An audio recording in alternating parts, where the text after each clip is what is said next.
What's up guys, Samsung Galaxy Note 10 is just around the corner and finally we have got the leaked video footage of the Galaxy Note 10 being used.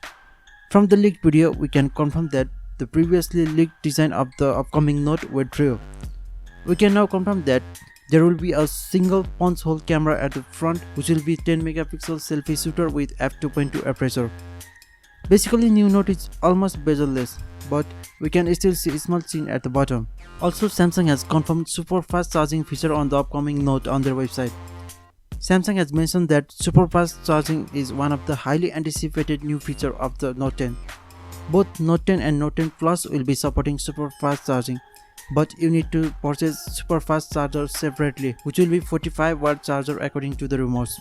Samsung will be including 25-watt charger in the box of the upcoming Note, which will be satisfactory for most of the users, as we used to get a 15-watt charger with the previous Galaxy phones. So this was all for today's video. Don't forget to like, comment and subscribe to Smartphones Explained. Thank you so much for watching. Take care.